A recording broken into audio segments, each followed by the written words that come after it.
It happens to the best of us, family. Especially me. I shoulda did more research about Uber.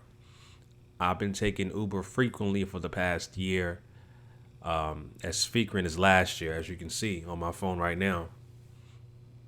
See all those trips? So I'm definitely with the delete Uber, the hashtag delete Uber movement. I'm down with it. We live in a hashtag, we live in a hashtag era of protesting. We live in a social media era. So that's the new protest. And I'm gonna take part right now, family. As you can see, I got it up right here. I've been using it since last week, and I'm gonna delete my Twitter, share my thoughts about. Until I say Twitter, delete my Uber, delete my Uber, and share my thoughts about the delete Uber movement, and also this smoke screen of a Muslim ban by that white supremacist Donald Trump. So I got it up right here. As you can see, I have both apps. I just never used Lyft. I've always preferred Uber. But it is now gone. I'm gonna delete it right now. As y'all can see. There we go. And it's gone. So will I use Lyft? I haven't even registered for Lyft. I just downloaded the app, but it's still up in the air. You know, both have had studies of, racial bias, because we live in a system of racism, white supremacy. So you really can't escape that. But at least Lyft has made corrective actions to try to remedy the situation of racial bias towards black African Americans in this country when it comes to, car services, et cetera, et cetera. So anyway, family, before I get further into my commentary about the hashtag delete Uber movement, as well as this Muslim ban with Donald Trump, let me introduce myself once again. My name is Chauncey, aka the Black Separatist. On this channel, I talk about counter racism. I also talk about issues that affect black people collectively as a group. And I offer my suggestions on how to replace this broken system of injustice, this broken system of racism, which is white supremacy, with a system of justice. So if you are new and you agree to that ideology, please subscribe to this channel. If you don't agree, subscribe anyway, because I need two things: my subscriptions and my view counts to go up. All right, so my message can be widespread about replacing this system of racism, white supremacy with a system of justice. All right. So even if you disagree, please subscribe anyway, family, because at the end of the day, if you want to go ahead and hate, watch, and troll, you are just a view count and a statistic. Anyway, family, so yeah, this Muslim ban and this, I'm going to start with the hashtag delete Uber movement. That is a backlash. I have it on my screen so you can see how I found out about this. Several celebrities have joined this movement, the hashtag delete Uber movement. As you can see, Tahari P. Henson, Janelle Monáe, Jesse Tyler Ferguson, etc. There's a picture of Janelle Monáe saying canceling hashtag Uber, like hashtag buy, hashtag no Muslim ban, and a whole bunch of other hashtags. So yeah, I agree in parts of that. Donald Trump is living out his white supremacist fantasies by signing these executive orders for mass chaos of discrimination of Muslims, banning them from traveling, et cetera, et cetera, and massive protests, just chaos at airports of Muslims and people with green cards, etc., that can't travel to the U.S. They get they're getting flown back to their countries. But at the end of the day, family, it's a smokescreen for white supremacy, and I'll explain that a little bit later. But I'm going to get further into this hashtag delete Uber movement. Now, like I said, I've been using Uber for the past year, traveling back and forth with Uber, I really never had any issues in terms of the customer service. I really never had any issues. It never, picked me up late, or I've never experienced any kind of discrimination firsthand.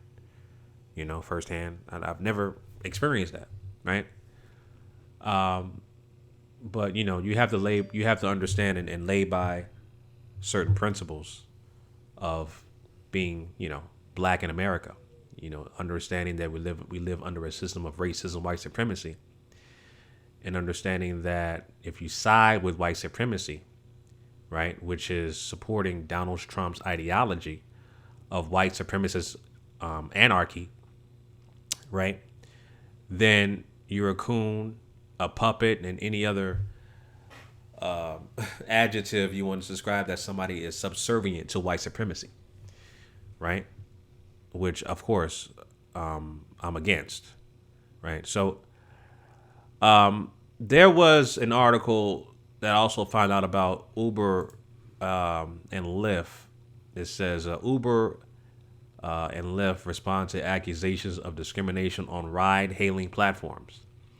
So there was a study done last year pertaining to discrimination of African Americans, pertaining to their car service for Uber and Lyft, and this was conducted by the National Bureau of Economic Research, and it found that African American passengers in Seattle and Boston waited longer to get rides and were more likely to have their trips canceled. Again, I just found out about this just 10 minutes ago. I didn't do my research and do my due diligence, which is why I was like, if I'm going to use a car service, I'm going to hold off. All right. Uber, went out and the CEO of Uber supports Donald Trump's white supremacist propaganda. This is the Instagram post from Lyft right here, which sparked the hashtag delete Uber movement. It says, defending our values, we created Lyft to be a model for the type of community we want our world to be: diverse, inclusive, and safe. This weekend, Trump closed the country's borders to refugees, immigrants, and even documented residents from around the world based on their country of origin, banning people of particular faith or creed, race or ideology, sexuality, ethnicity from entering the U.S. is anti-ethical to both Lyft's and our nation's core values. We stand firmly against these actions and will not be silent on issues that threaten the values of our country, our community. We know this directly impacts many of our community members, their families and friends. We stand with you and are donating $1 million over to the next 4 years to ACLU to defend our Constitution. We ask that you continue to be there for each other and together continue proving the power of community. So, that's cool, right? It sparked the hashtag delete Uber movement. And you can say that this is a marketing tool, to get people who were Uber subscribers to go to Lyft. Hey, it worked. I just deleted my my Uber, but I haven't registered with Lyft as of yet. I may or may not. Who knows? But I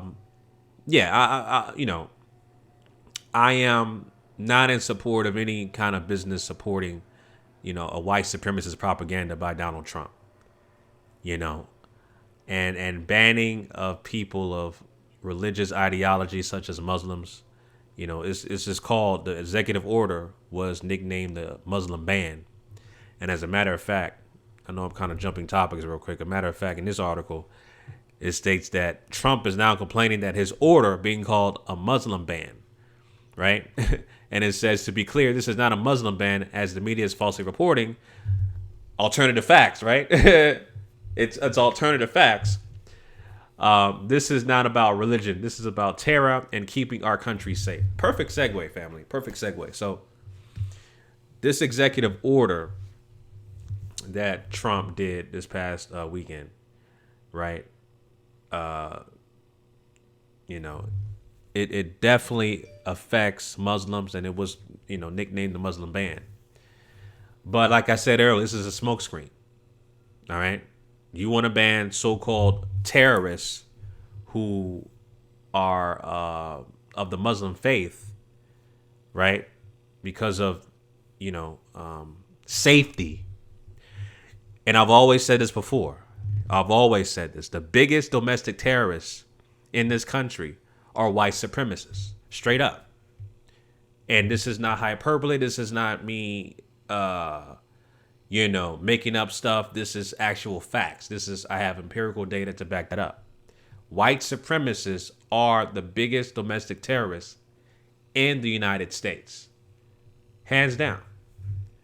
Look at the Dylan Roofs of the world, right? Look at the recent shooting with Esteban San Diego, who's classified as white Hispanic, quote unquote, right? And also the largest gang or so-called gang in the United States with the deepest history of mistreatment of people classified as black are white supremacists disguised as police officers, aka race soldiers. The biggest threat, the biggest domestic terrorist in the United States. And I've talked about this before. I read about this article, family, and didn't get a lot of views, but as you can see right here from The Guardian, young black men again faced highest rate of U.S. police killings in 2016. Okay, I'll have the video where I talked about this in detail up here somewhere so y'all can check it out. But I talked about this. Didn't get that many views, but this is something that needs to be noted and talked about, and people got to understand that our domestic terrorists are white supremacists. Our domestic terrorists are white supremacists disguised as police officers, aka race soldiers. But you don't see a ban for police officers. Oh my God, please. That would be anarchy. That's, Blue Lives Matter. And these white extremists, militia groups, driving out in droves of protesting if that ever happened, because that would never happen. Can you imagine banning people classified as white? That would be civil unrest. Straight up. Right? So, family, again, like I said, this is all propaganda by Donald Trump to live out his fantasies and just sign these executive orders of, white supremacy, in this country. There's really nothing more to say about that. Really nothing more to say about that at all. So, I deleted my Uber, my Uber app. That's gone. I'm still on the fence about Lyft, even though they have publicly stated they're going to make corrective actions swiftly to address the racial biasness of, African American passengers trying to, get service from their car service, et cetera, et cetera. So, I'm still on the fence about that. Right. But until next time, family, I should have done my research about Uber, because I've been taking Uber. They got a lot of my money. And, now, it's a little bit too late. I should have saw this comment about Uber, but I didn't. I didn't do my research at all. I just thought their service was convenient, and I didn't think nothing of it. I didn't think nothing about the CEO or nothing like that. I usually always background check the services I pay for and the owner of the companies. I try to connect the dots. Who's the owner? Who's the parent company? What are their political ideologies, right? I always try to do that, but I just didn't do it with Uber for some reason. I don't know what happened. I just didn't connect the dots. with Uber for whatever reason. So that's on me. That's my bad. So I choose to delete Uber and join the movement. I encourage you guys to make your decision if you are using Uber. Make your own personal decision whether or not you want to keep their service or delete and not use Uber service, right, for car transportation. So let me know down below, family, in the comments section. Are you going to delete your Uber service, cancel your service? Are you going to continue it? Are you going to go with Lyft? Are you going to go with somewhere else? Me personally, I'd rather invest in a black-owned car service, a startup car service, right? But I just don't know any off the top of my head. If you know any black-owned car services, leave your comments down below. If you're a black-owned car service entrepreneur, let me know down below. And I'd like to interview you if you are one of those kind of people, because I'm looking for black-owned businesses to connect to so our dollars can circulate. You know, I'm still on the fence about Lyft, but I prefer to have and support a black-owned business, black-owned business, you know, similar to a Uber or a Lyft. So if you know of any, leave your comments down below, family, and let me know what you guys think, family. All right. So anyway, until next time, Chauncey, make sure you like, comment, and subscribe, aka the Black Separatist, signing out. Peace.